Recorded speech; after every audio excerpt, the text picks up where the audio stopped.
Alvorada em Pauta. Olá! A mobilidade urbana é um tema cada vez mais recorrente entre a população. Seja em conversas entre amigos ou como preocupação do poder público, o tema está sempre em pauta. Dados do censo realizado em 2014 pelo IBGE apontam que Belo Horizonte e a região metropolitana contam com uma frota de mais de 2 milhões de veículos particulares. As prefeituras não param de fazer obras de ampliação de vias para suportar o tráfego. Mas será que isto é a solução? Eu sou Robson Salles e para falar sobre este assunto, o Alvorada em Pauta de hoje recebe o engenheiro de trânsito e transporte, Paulo Monteiro. Paulo, primeiramente, bom dia, é um prazer tê-lo aqui no Alvorada em Pauta. Bom dia, obrigado, Robson, pelo convite. Para começar a nossa conversa, Paulo, o trânsito em Belo Horizonte, em algum momento, ele pode travar? Olha, essa questão a gente acho que já vem sendo discutida há bastante tempo, que ela é a resposta não é uma resposta exata, sabe? Porque ela depende de dois conjuntos de fatores. Os fatores ligados à aquisição e o uso do automóvel individual, né, como solução de mobilidade urbana.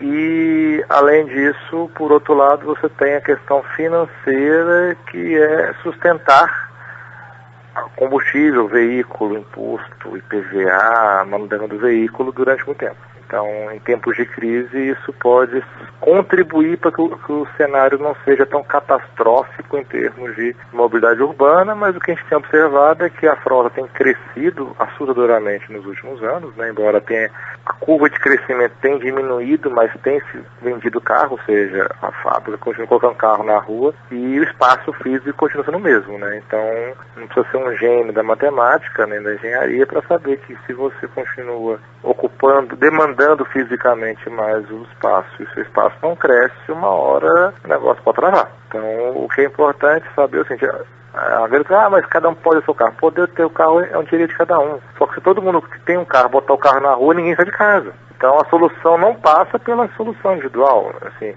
a solução ela deve ser, sim, uma solução inteligente, eficiente, e passa pelo uso racional do espaço público. Porque se não for assim, não vai caber. A questão é física, não cabe. As obras de ampliação de vias, construção de viadutos, de trincheiras, elas são suficientes para suportar esse aumento da frota de veículos? Não, claro que não. Não serão e é impossível que sejam. Porque você pensa o seguinte: a frota tem crescido, número por baixo aqui, tá? 8-10% ao ano.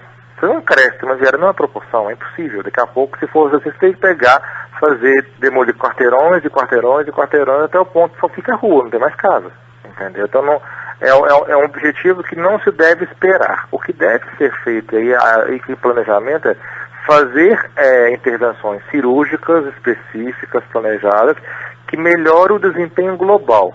Seja privilegiando transporte público, seja privilegiando alguns tipos de movimentos, alguns tipos de deslocamentos, é trabalhar com racionalidade.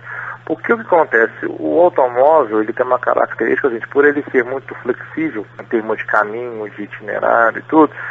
Se você abre uma via nova agora, não tem ninguém passa, mas em 2 tempos vai ficar super cheio de carro. Não sei se vocês vão lembrar do que era que tinha Machado antes do elevado Jacuí. Todo mundo falou que o elevado era a solução, que ia tirar o problema entrar embaixo do Jacuí, que não sei o que e tal. Você passa lá hoje, deve ser tirar foto do que era antes do elevado e agora, os carros estão parados do mesmo jeito. A diferença é que eles estão a alguns metros do chão. Quer dizer, então, criar espaço pro automóvel de forma indiscriminada é sinônimo de criar volume, criar demanda e continuar congestionamento. Uma comparação que eu acho muito pertinente, que se usa muito no meio técnico, é que você achar que você vai resolver o problema de congestionamento criando trincheiras e viadutos, resolver o problema da calça apertada largando o cinto. Uma hora isso não vai estar funcionando mais. E essas mudanças no centro da cidade melhoraram o trânsito? O que a gente tem visto, estudando na área central, é que tem tentado buscar soluções técnicas e operacionais que melhorem o desempenho, considerando outros atributos, que no caso da área central é privilegiar o tempo para o pedestre. Na verdade é o seguinte, o que a gente tem ouvido e visto, eu passo pelo centro não com muita frequência, que eu percebo que quem quer passar pelo centro está passando. Eventualmente, um outro caminho que era estar acostumado a fazer, eu não consigo fazer mais. Só que isso tudo foi para quê? Para eu ter mais tempo pedestre atravessar. Eu tenho visto alguns comentários, algumas matérias, que o pedestre fala que agora ele consegue atravessar Afonso Pena de uma forma mais segura do que era antigamente. Porque antes o carro tinha o tempo dele e você reservava um tempinho para o pedestre. Era muito curto. Hoje em dia você mudou um pouco a lógica. Como o carro ele tem que dar um pouco mais de volta, você separou os movimentos mais conflitantes, vamos colocar assim. Quando você separou os movimentos mais conflitantes, você acabou fazendo com que o pedestre ele tivesse a possibilidade, o ganho que você teve, você reverteu para o pedestre. Mas essa questão de, talvez eu fale assim, que é a última barreira da solução técnica operacional. Estou tirando a lei de pedra. Muito mais do que isso é difícil você melhorar depois, entendeu? A solução não é criar mais espaço, ou criar mais velocidade, ou criar mais trincheira. É você saber que você tem um limite físico, que não adianta você querer colocar mais carro no espaço físico que não vai caber. Se você colocar, vai parar. Porque a solução não é o transporte individual. Só que, por outro lado, você vê que o móvel ele tem uma série de problemas de operação, né, que eu não sei até que ponto, como eu não estou dentro da BH-Trans, não sei como eles têm trabalhado com isso, mas imagino que eles conheçam isso. O próprio presidente já me disse que eles trabalham com isso o tempo todo, de melhorar as condições de operação, especialmente da integração do móvel. Porque se o sistema móvel não funcionar muito bem em todas as partes dele, seja na linha alimentadora nos bairros, seja na hora de você fazer mudança de ônibus nas estações, seja no corredor troncal, se ele não funcionar muito bem de ponta a ponta, o cara não vai largar um carro em casa. Então a solução é dar uma alternativa eficiente que mostre que vale a pena deixar o carro para o transporte público. E quantos mais fizerem isso, mais vai fortalecer o transporte público, vai gerar uma demanda cada vez com uma viabilidade, né, de novos investimentos, e por outro lado vai aliviar um pouco o sistema viário do automóvel e eventualmente até possibilitar que se cresça o espaço para o automóvel, para o transporte público, por ônibus nesse caso. Entendeu? Então a melhoria do transporte público pode ser considerada como uma solução. Tem que ser a solução. Porque se você não melhora o transporte público, você não consegue fazer com que as pessoas deixem o automóvel em casa e passem a fazer uso do transporte coletivo. E quem optar ainda por ter o carro, existe alguma coisa que ele pode fazer para ajudar a melhorar o trânsito, a mobilidade? Olha, se o carro é inevitável, o carro é aquela coisa. Tem pessoas que a própria rotina da vida dele obriga eles ao carro, né? Isso aí, vamos falar que é algo que nem todo mundo pega e consegue resolver a vida dele apenas de transporte coletivo. Ponto. Se a pessoa realmente, de fato, tiver que fazer uso do automóvel, que ele faça isso com o máximo de eficiência. Seja levando mais gente com ele, não pessoas que deixariam de ir de ônibus, tá? Porque isso aí, pessoas que iriam de carro, iriam de moto, que vão num carro só, ou você conseguir fazer aqueles horários alternativos. Sai mais cedo, sai mais tarde, para fugir daquele momento de mau congestionamento, pode ser, de fato, uma melhoria. Mas é algo que tem que ser colocado, que a solução não é do automóvel. E é uma coisa que, querendo ou não, tem pessoas que ficam muito cheios de dedos para falar o seguinte: olha, o automóvel, todo lugar do mundo, ele está perdendo espaço. Por quê? Porque ele não é o meio de transporte que realmente traga eficiência e sustentabilidade para o aglomerado urbano, para as cidades, para as metrópoles. Então, se ele não é eficiente, ele não tem que ser privilegiado. Eu vou continuar tomando morfina para a dor ou vou tratar a doença? Sabe? Acho que é um pouco nesse sentido. Nós estamos muito preocupados com sintoma. Vamos fazer a gestão do sintoma. Não, tratar o problema. O problema é que tem carro demais na rua. Mas o transporte é ruim, tem que melhorar o transporte. Se eu puder trabalhar perto de casa ou morar perto do trabalho, eu vou fazer isso, porque fica menos tempo no trânsito. Porque o problema todo é que a gente tem um passivo de planejamento urbano, que as pessoas moram longe do trabalho. E é muita gente morando longe do trabalho. Então, eu tenho que ter um transporte cada vez maior, mais pesado, mais extenso e mais demorado para levar todo esse aglomerado de pessoas que moram longe do local de trabalho para os trabalhos. Então, quanto mais eu conseguir levar trabalho para onde tem morador e trazer morador para onde tem trabalho, eu vou diminuir essa necessidade para os deslocamentos. As ciclovias, elas podem ajudar a mobilidade urbana? Aquela história, né? A ciclovia, a bicicleta, ela tem um papel importante, mas ela é muito mais importante individualmente do que coletivamente. Como assim? Com a ciclovia que eu coloco, primeiro, nós temos que tratar a nossa realidade, que é uma realidade de topografia complicada, né? Topografia e clima. Isso não impede a bicicleta, tá? Só que às vezes complica um pouco, restringe grandes deslocamentos de grande volume de pessoas. Mas para aquilo que é a distância curta, ir à padaria, ir na escola, que está perto de casa, pequenos deslocamentos, pode funcionar, deve funcionar. Quer dizer, eu vou tirar o carro de casa para poder ir na farmácia, eu vou tirar o carro de casa para ir na escola, por exemplo, sabe? Então isso funciona. Para pequenos deslocamentos numa área central, ótimo. Agora, achar que o cara vai sair lá da serra para vir estudar na UFMG de bicicleta é um pouco forçar demais a barra, sabe? Assim, o conceito de bicicleta é importante, tem que ter espaço para a pessoa andar, mas eu não vou tratar a solução da bicicleta como o cara que vai ser só da mobilidade. Agora todo mundo vai largar o carro em casa, todo mundo vai na bicicleta. O que funciona na bicicleta é para distâncias pequenas, para o cara que vai na padaria, vai no supermercado, fazer a pequena compra, que vai fazer aquela coisa num raio menor, sei lá, até 1 quilômetro de distância. E eventualmente um pouco mais, o cara pega a bicicleta para pegar um metrô, o cara pega a bicicleta para poder parar, pegar um ônibus depois. Então isso tudo bem, mas agora se o cara vai sair de Venda Nova para ir precisar de bicicleta, não é algo que eu acho que seja, que tem escala para ser colocada como a solução da mobilidade.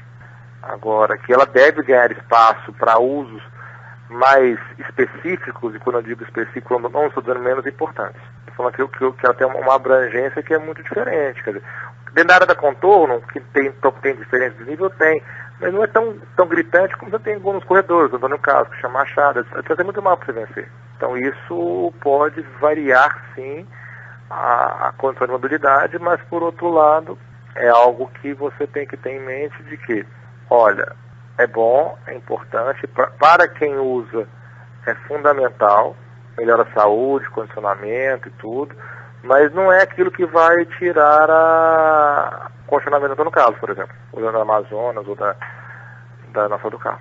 Acho que a solução do condicionamento não é a bicicleta. A bicicleta é um complemento, é aquilo que pode agilizar os deslocamentos mais curtos, mas o condicionamento que você tem não é tirando o final de semana nos bairros, onde tudo é muito cheio para fazer compra, corredor durante a semana, o cara que está indo de muito longe para ir trabalhar. É muita gente está indo de longe para ir trabalhar. E a bicicleta não vai funcionar, neste caso nosso, com o nosso clima, com a nossa topografia, para grandes deslocamentos de grandes pessoas.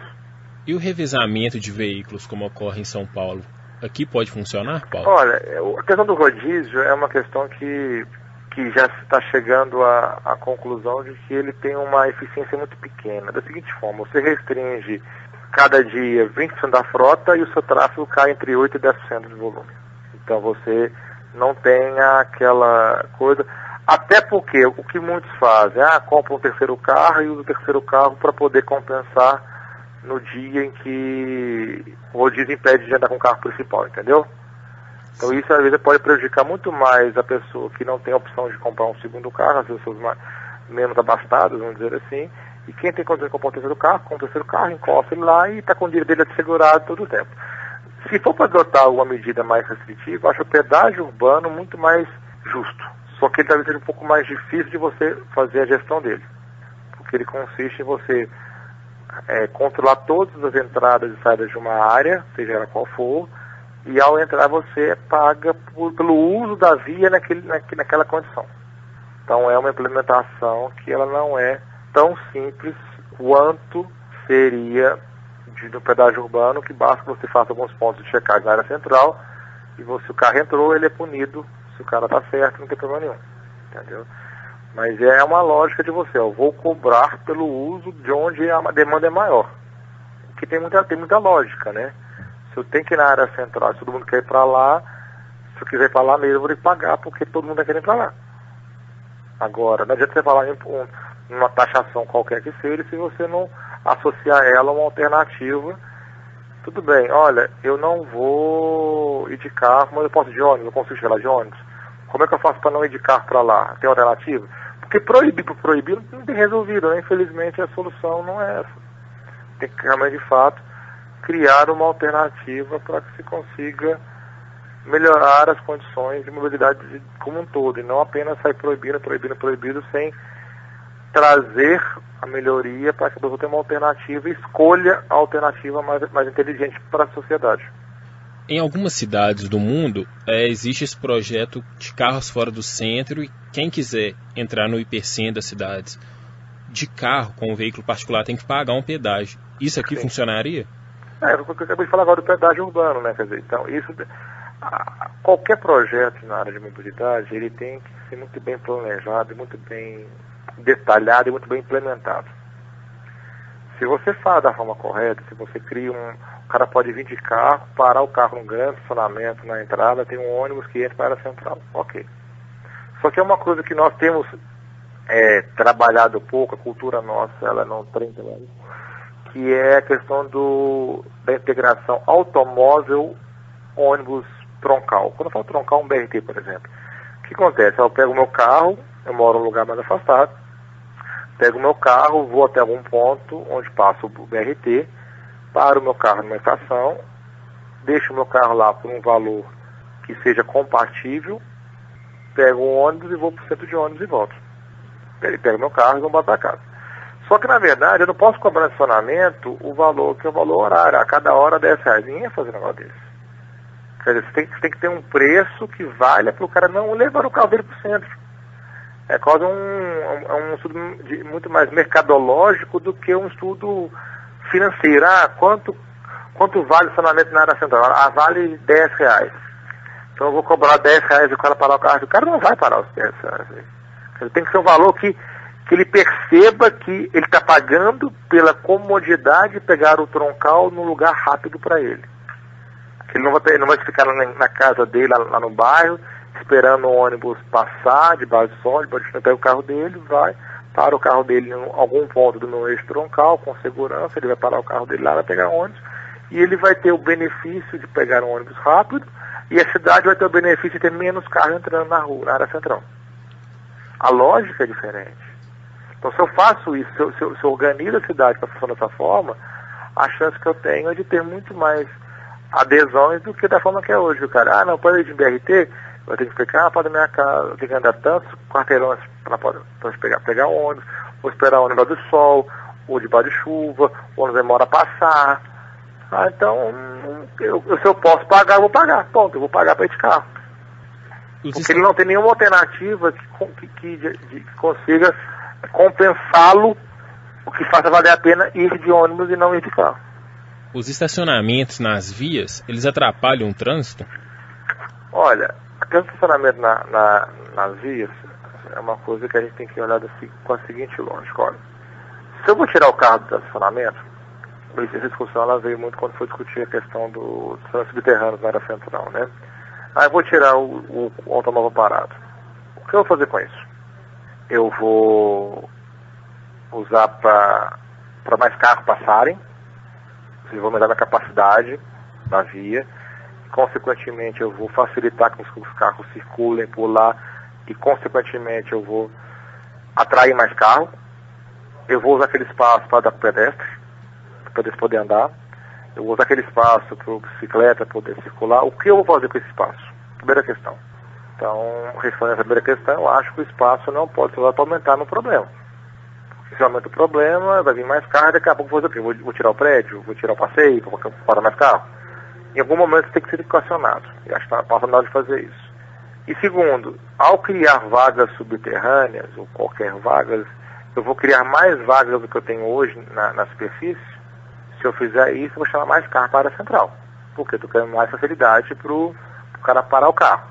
Se o cara tiver mais facilidade, ele vai de carro, então eu vou piorar a condição de mobilidade nos corredores que chegam na área central e nas vias da área central. Porque enquanto o carro está circulando, está provocando problema. Então essa gestão do espaço, o que fazer com isso, tem que estar barrado como estratégia pública, como uma política pública do que fazer na área central e com tudo que está na mobilidade urbana. Usa os corredores de acesso, as vias da área central. Como você vai tratar com isso? Então, a solução não pode ser simplista, não pode ser, vamos criar mais vagas, então vai ser ótimo. Vai ser mais fácil essa vaga, então ótimo, vai ser mais fácil. Quem não ia de carro vai passar de carro, o problema vai piorar. Tanto nas vias dos corredores de acesso, Amazonas, Antônio Carlos, Andrade, seja o que for. chama achado, seja nas vias da área central propriamente dita. Existe alguma cidade, modelo que você vê para Belo Horizonte pegar de exemplo? Olha, assim, eu acho muito complicado trabalhar com a ideia de cidades modelo. Porque nenhuma cidade é igual a outra. Tanto fisicamente, topograficamente, sistema viário, sistema de transporte e, principalmente, a cultura, as pessoas são diferentes. O que eu acho que tem que ser discutido e ver assim, olha, quais os benefícios que se tem tido em algumas cidades com a adoção de alguns tipos de privilégios. Vamos colocar assim, privilégios, assim. O que eu devo privilegiar? O veículo, o transporte público, porque a solução técnica, o detalhe, pode ser diferente. Ah, não, vou pegar como foi feito lá em Medellín com o BRT, vou pegar como foi feito na Holanda com as bicicletas, está sendo feito com Paris com a redução de velocidade automóvel. Não importa o local, o que importa é assim, olha, os movimentos estão sendo no sentido de tirar espaço do automóvel, dar espaço para as pessoas, reduzir a velocidade dos automóveis, criar espaço de convivência. Isso que deve ser o como vai fazer isso, vai caber estudos muito mais específicos de cada solução dessa, ver como ela foi concebida, primeiro, como ela foi defendida, como ela foi concebida, como ela foi detalhada, como ela foi implementada, ver como seria ajustada à realidade nossa aqui, para a partir daí a gente buscar soluções. O que a gente tem visto mais na reportagens, talvez menos na literatura técnica recente, porque é coisa muito nova, é que os veículos estão tendo que circular cada vez mais devagar nas áreas centrais, que as pessoas estão reconquistando alguns espaços que estavam deixados para o automóvel, e que isso tem melhorado a condição urbana, a convivência urbana, porque o tráfego ele é extremamente poluidor, ele é extremamente segregador, ele estressa, ele tira aquela tranquilidade urbana e isso tem prejuízo. A grande questão, Robson, é que a gente normalmente não monetariza isso tudo. Quanto custa o congestionamento, quanto custa o desgaste, quanto custa o acidente de trânsito, quanto a cidade paga por toda essa ineficiência urbana, da mobilidade urbana, seja através de, considerando congestionamento, seja consumo energético, seja poluição, seja acidente de trânsito, seja o que for. Nós não monetarizamos isso. Mas isso é provocado por cada um de nós. E a gente tem que entender isso, que nós temos duas coisas, diminuir isso e quem quiser continuar fazendo tem que pagar por esse prejuízo. Se eu faço a minha parte e você não faz, você deve compensar a sociedade por aquilo que você não está fazendo. Mas a partir desse momento tem que deixar claro que, olha, temos que rever alguns conceitos. Ninguém pode aqui proibir você de comprar um carro. Só que se você quiser comprar um carro e usá-lo de forma que provoque um impacto, um prejuízo para outras pessoas, você terá que pagar por isso. Nós estamos indo um pouco longe desse conceito, tá? De compensação financeira pelo impacto que você mesmo provoca. Mas eu acho que o caminho vai ser a gente tratar isso com mais inteligência nesse sentido. Olha, não existe solução mágica, não existe solução que vá agradar todo mundo. De modo geral, o que a gente observa é que as pessoas reclamam de qualquer coisa, e principalmente se o dia a dia individual dela é impactado. Tá? Se de uma hora para outra você tira uma faixa de tráfego de um corredor desse para colocar um corredor de ônibus, nossa, absurdo isso. E os carros. Só que o carro não é ninguém, o carro não é uma pessoa. Então, quer dizer, as pessoas que estão no ônibus, elas são menos importantes. Quer dizer, se eu fosse separar, se cada pessoa tem direito a usar X metros quadrados de via por dia. Então, no meu carro, eu teria que ficar 10 dias sem sair de casa. Porque se eu usar o sistema viário na minha proporção, ela é muito pequena. O ônibus, cada pessoa, no ônibus com muito menos espaço. Então, essa questão de mudar aquele foco que a gente tem, de que o automóvel é a solução. O automóvel está sendo uma solução porque outras soluções não estão funcionando. A partir daqui a gente percebe que as outras soluções têm que funcionar, elas têm que ser estruturadas para funcionar mesmo, e não ficar falando apenas, olha, tem que andar de ônibus, mas eu vou andar de ônibus, esperar 1 hora na estação, vou ficar esperando um ponto, não vou, se eu tenho um carro em casa, eu não vou. Aí, além de ter o prejuízo de quem tem carro usar o carro, você tem o prejuízo de quem não tem o carro, é obrigado a usar um transporte ruim, demorado, com grande tempo de espera. Então todo mundo é prejudicado por isso, entendeu? O que tem que ser feito de fato é que aconteça um sistema viário, um sistema de transporte que funcione bem, com eficiência. Paulo, muito obrigado pela sua participação aqui no Alvorada em Pauta. Muito obrigado, eu agradeço e bom final de semana para todos. O Alvorada em Pauta de hoje recebeu o engenheiro de trânsito e transporte Paulo Monteiro, que apontou as possíveis soluções para a mobilidade urbana da capital. Se você gostou do programa e quer ouvir novamente, entre em nosso site alvoradafm.com.br.